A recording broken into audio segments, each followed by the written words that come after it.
Did you think about asking Bobby Steele to join the band again? We always have problems with Bobby Steele. Bobby Steele is like an old lady. That means that, he's always got a problem. And when we first started the band, Glenn played keyboards, and then we got Franche Como, who's a friend of mine from high school, to play guitar. And Doyle was 12, and Frank when he went on the road, he would go crazy. Oh, I got problems. He would freak out. We call that, go totally nuts. So Frank wasn't able to tour, and Doyle was 12, and my mother says, oh, he's only 12. He can't go to Toronto, or he can't go to the West Coast. He's got school, And what happened was that we needed a guitar player, and Bobby was the only guitar player in New Jersey that played like Sex Pistols songs and stuff.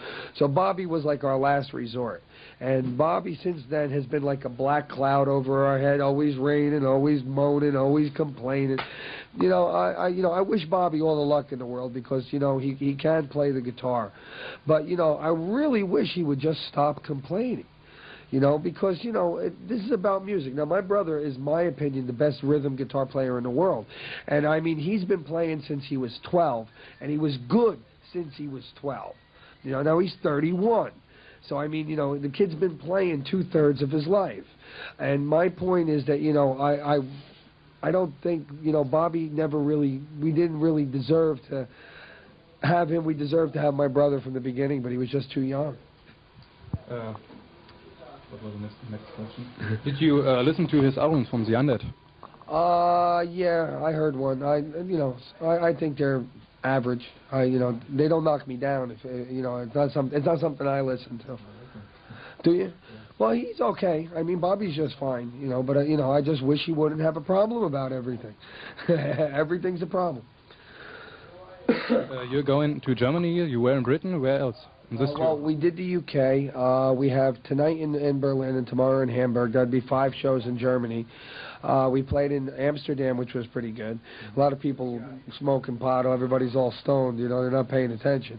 And then we have 2 in France and 3 in Spain. And then we're back home. How was the reaction of the crowd for the new members? Great. Better than I had anticipated.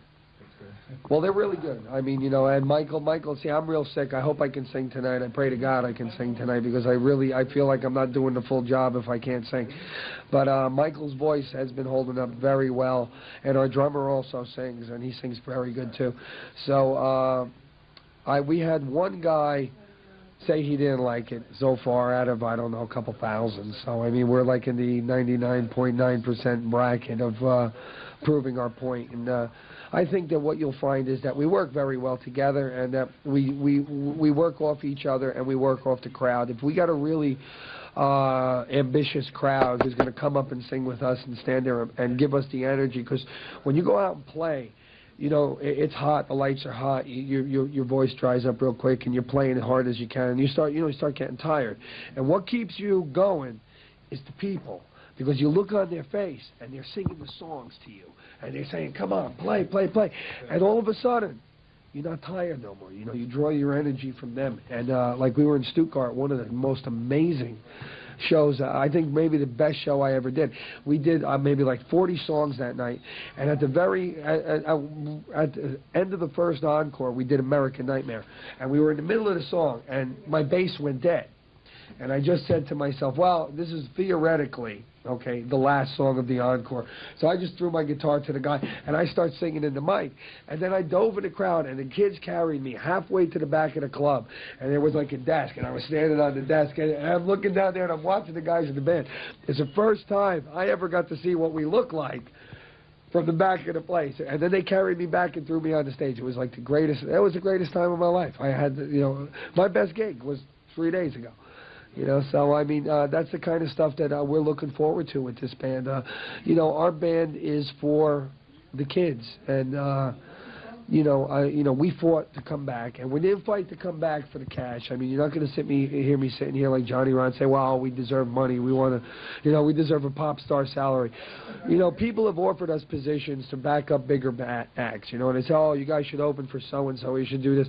There's good money. There's a lot of people. You get a lot of exposure. You'll sell a lot. I don't give a flying shit about that. I mean, We care about our music and our fans, and we're playing small places, and we're starting from the bottom.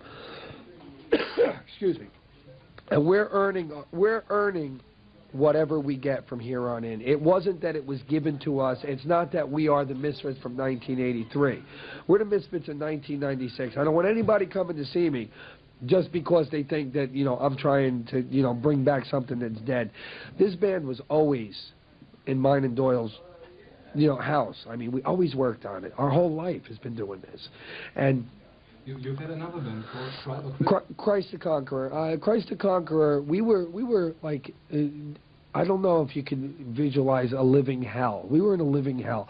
We were, you know, young, working hard, lifting weights, building guitars, building drums. You saw my drums. I built those drums. You know what I mean? I mean, we work with our hands, and then we work with our heads on our music, and then we work, actually, you know, physically to be ready.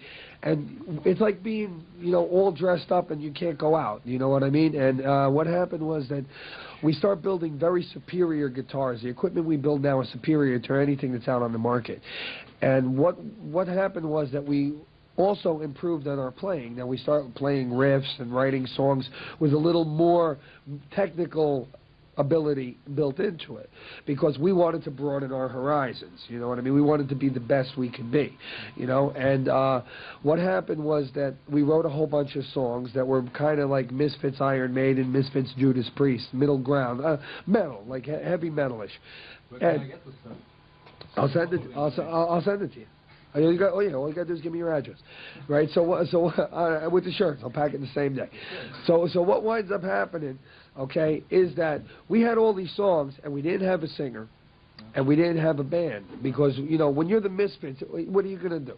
You're going to go out and do jazz or fusion? Or, you're the Misfits. You got to, damn it, you got to do the Misfits stuff. So we were stuck. So what we wound up doing was we wrote these songs, and we made a list of all the singers that we thought were great. And the one guy that we chose was Jeff Scott Soto, and he was singing for Yngwie Malmsteen. And we got him to come in and do the tracks. Now, Jeff is kind of into top 40 kind of music. So his voice was good, but his look and his attitude was not what we wanted. So, right. So what we tried to do was we tried to convince him that he should see it our way and try and put this band on the road. But what you got to realize is that you don't want to take somebody and make them something. You want them to want to be it, and they will become it. You know, and that's the point that we went out and did the album, and we did an EP, and the EP did very well, and everybody liked it. But the band was a band that was never designed to go out and play. And what happened was we were going to release an album, but we hired a lawyer to get us to go to fight the record companies in Glen, and the guy stole all our money, is what he did. So after 5 years of this guy, you know, ripping us off, we had to take all the money that we had saved to make our album and hire another lawyer. So, I mean, we do have an album that will eventually come out. I'm hoping to release it like the year 2000, just as like maybe the first album of the new millennium, if you know what I mean, because it has some really great ideas on it. It's not 100% Misfits, but there is the Misfits overtone in it, and it's more or less me and Doyle showing people that we can play, and that if anybody thinks they can play that stuff, you know, come on up and show us, because it was really hard to do for us.